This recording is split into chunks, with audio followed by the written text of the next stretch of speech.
We left off 816. 816, Chovos HaLevavos, next to the last paragraph. So first he spoke about how a person has to be careful regarding his speech, to take control, because there are multiple. Firstly, the ability to speak is the most difficult to control. It's reflexive. Without any effort, one speaks. And what you're able to say in a short period of time, what you're able to violate, it's unlimited. Therefore, the first part of the body you should rein in on, to discipline, is the power of speech. The next endeavor, what you have to focus on, is control of your eyes, limitation of your eyes. And the sense of sight, you only look at what you have to look at. It's training, discipline. It's a famous story on Rabbi Lapyan. Rabbi Lapyan passed away in the 60s, was the last Talmud of the Alta of Kelm. He studied on the Alta of Kelm a year or two. He passed away when he was in Kelm. Alta of Kelm, his name was simply Zif. He was the most special student that we could show Salat to. And so Rabbi Lapyan, he spent many years in England. He went to England already in the 20s. He was in England. When he came to Eretz Yisrael, he was in the late 50s, mid-50s. He was in the 70s when he came, maybe the early 50s, because he passed away, he was in his 90s. And he went to Kfar Hasidim, and he was the mashgiach in Kfar Hasidim. Kfar Hasidim's up north. So Rabbi Lapyan, so in those days, if you wanted to travel Kfar Hasidim to Yerushalayim, it would take you 7 hours. They didn't have any roads in the 50s. And so you had one bus a day, or maybe 2 buses a week, going from Kfar Hasidim, it's outside of Haifa, to go to Yerushalayim. So it's in the summer, he's waiting on the road, he's waiting already maybe an hour, 2 hours.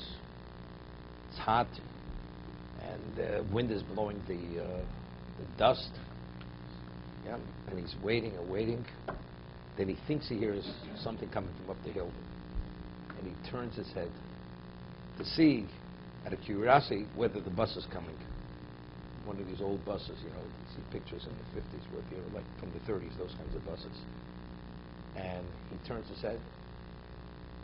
So he says to himself, if he'd be in Kelm, he'd be flogged for this. Because the discipline of Kelm was that you don't make a move or an action unless it's necessary. There's no such thing as curiosity dictates your life. You only act when you have to. Otherwise, you don't act. That's what he said about himself. So we're talking about training the eyes or the movements. That was the level of discipline they had in Kelm. That's the way the Alter of Kelm trained his students in Kelm. These were the real Balei Musa. There was nothing that was done that was not deliberate with thought. You understand now why I could show him a doctor and tzaddik of Kuchot. So tzaddik, when he fails, it's deliberate, because not everything he does is deliberate. There's no such thing as reflexive when it comes to these kinds of people.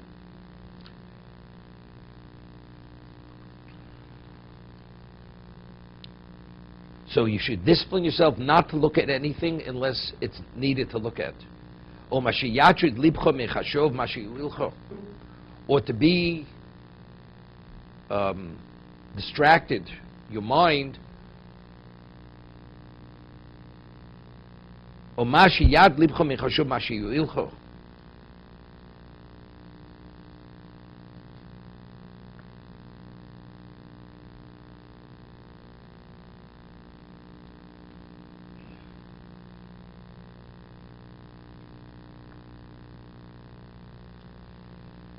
something will distract your mind from what's beneficial.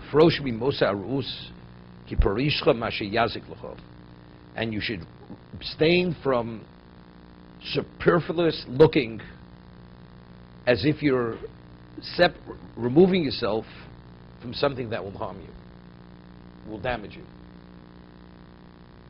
I remember when we were children, when you'd have an eclipse, they warned the children, you can't look up into the sky, because it actually damage your cornea, because you have the infrared, the rays, and you don't realize it, and it can damage your eyesight.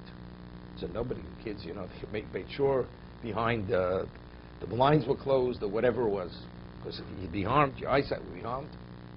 He says you should remove yourself from which is superfluous looking, as if something which would damage your eyesight, or something that would harm you.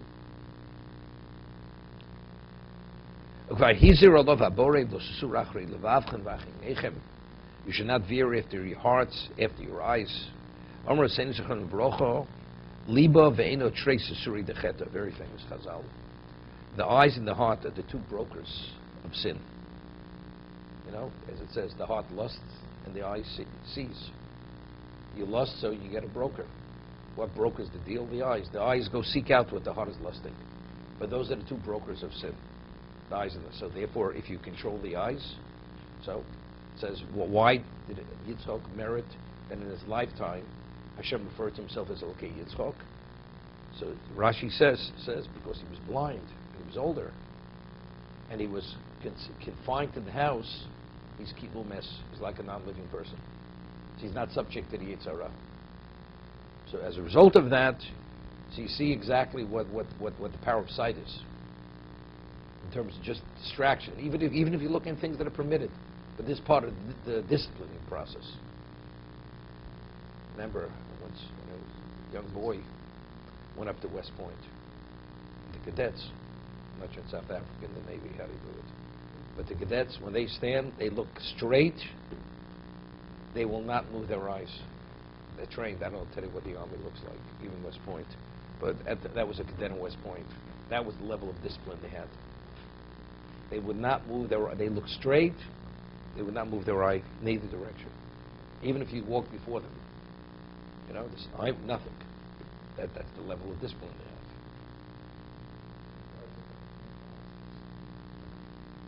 they have. They're paid. Okay. They think about the heavy hat on their heads.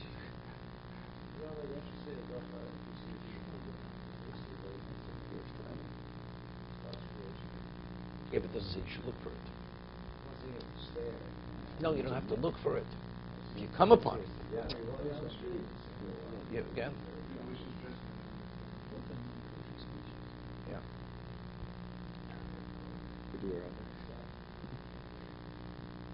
Yeah, but it's one thing has nothing to do with another.